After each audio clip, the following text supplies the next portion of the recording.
Bonjour, dans cette nouvelle capsule vidéo, on va terminer en fait le chapitre 4 en continuant des exemples de déduction de mesure d'angle. On en a fait un premier exemple à la page 15 des notes de cours, donc pour la page 16 de ces notes de cours-ci, on va faire deux autres exemples ici, où on va déduire les mesures d'angle à partir des informations qui nous sont déjà données.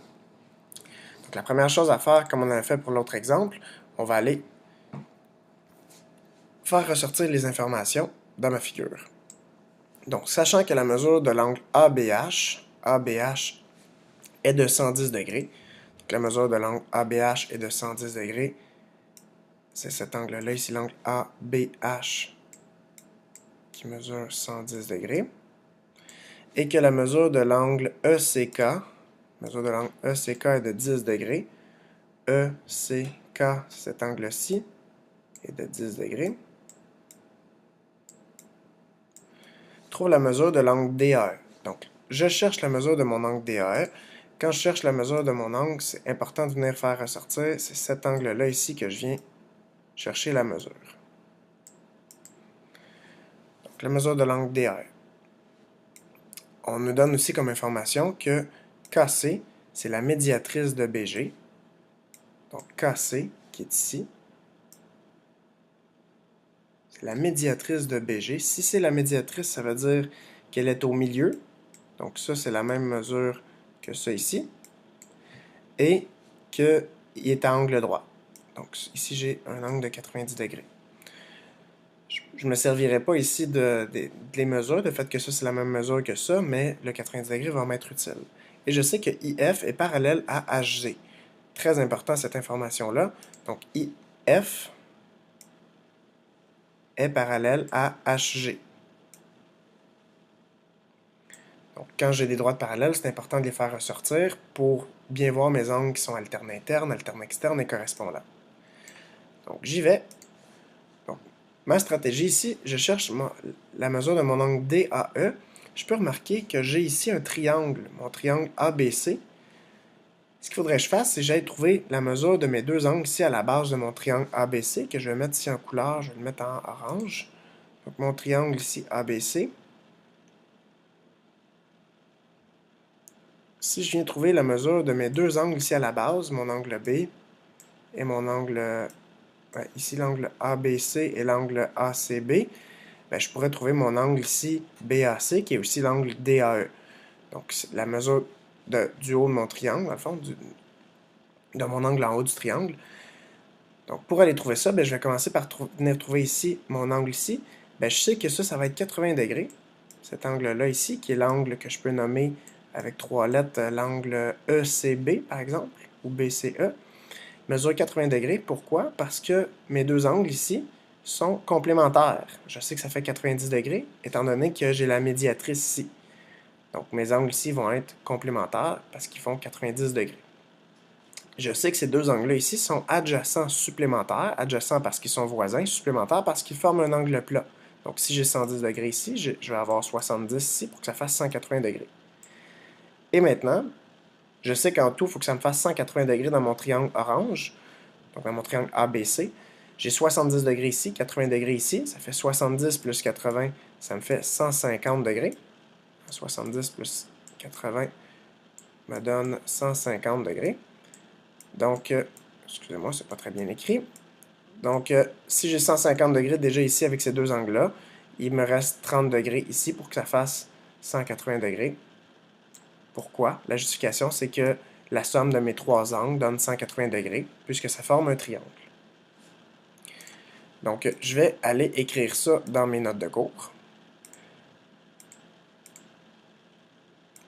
Donc, je vais former mon tableau avec mes trois colonnes.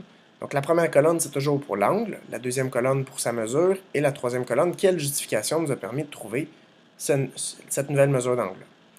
Donc, je vais commencer en disant que, comme j'avais trouvé, que la mesure de mon angle ACB, donc mon angle ici, mesure 80 degrés. Pourquoi? Parce que mes angles ACB et ECK, donc mon angle ici orange et mon angle bleu, sont adjacents complémentaires, puisque KC, c'est la médiatrice de BG. Donc, ils sont adjacents complémentaires, donc ça faisait 90 degrés. J'avais 10, ça me fait 80 pour lui. Ensuite, l'angle ABC ici mesure 70 degrés. Pourquoi? Parce que mes deux angles ici, vert et orange, l'angle ABC et l'angle ABH, sont supplémentaires. En fait, ils sont même adjacents supplémentaires. Je vais venir l'ajouter. Ils sont adjacents supplémentaires. Et finalement, j'ai trouvé la mesure de mon angle DAE qui mesure 30 degrés. Pourquoi? Parce que la somme des mesures des angles DAE, ACB ici et ABC donne 180 degrés parce que ça forme le triangle ABC. Voilà pour mon premier exemple de triangle de déduction de mesure d'angle. Donc, je vais aller continuer. Je vais aller continuer avec mon troisième exemple pour terminer les notes de cours. Même principe, je vais d'abord aller faire ressortir mes informations et ensuite je vais aller écrire ma démarche dans mon tableau à 3 colonnes. Donc je peux commencer d'abord à faire mon tableau à 3 colonnes en allant faire angle, mesure, justification. Et là ici, je ne sais pas combien d'espace je vais avoir besoin, donc je peux le faire une étape à la fois, une ligne à la fois. Donc je vais aller écrire mes informations sur mon tableau. Donc je sais que IL est parallèle à JG. Donc ça, c'est une information importante. IL, ici, est parallèle à JG. Donc je vais avoir des angles alternes internes, alternes externes et correspondants qui vont être isométriques. Je sais que la mesure de l'angle 1 est de 35 degrés. Donc l'angle 1 ici, sa mesure, c'est de 35 degrés. Je vais aller l'ajouter sur ma figure. Et je sais aussi que la mesure de l'angle 2 est de 80 degrés. L'angle 2 ici mesure 80 degrés. Bon. Ce que je cherche, c'est la mesure de l'angle 3. Je cherche à trouver la mesure de l'angle 3. Donc, c'est cet angle-là ici. Ce que je vais faire comme stratégie, je remarque que j'ai ici un triangle jaune, le triangle CBE. Le triangle ici. Si je pouvais venir trouver la mesure de cet angle-là ici, j'aurais son angle adjacent supplémentaire, qui est l'angle 3. Et là, je pourrais trouver mon angle 3 que je cherche. Donc, pour trouver lui, je vais avoir besoin d'aller trouver mes deux autres mesures du triangle. Qu'est-ce que je peux remarquer? C'est que la mesure ici, BCE et l'angle 1, c'est des angles qui sont correspondants. C'est quoi donc des angles correspondants? J'ai mes angles, mes droites parallèles et ma droite sécante, pardon. Mes droites parallèles et ma droite sécante qui est ici, qui est un petit peu croche, pardon. Ma droite sécante. Et mes angles correspondants sont situés du même côté de la sécante, et un à l'intérieur et un à l'extérieur des droites parallèles. Donc mes angles ici sont correspondants et isométriques. Ça ici, ça va mesurer 35 degrés. J'ai aussi mon angle 2 ici, je suis capable de venir trouver la mesure de son angle ici, qui est l'angle opposé par le sommet. J'ai des angles opposés par le sommet qui vont être eux aussi isométriques.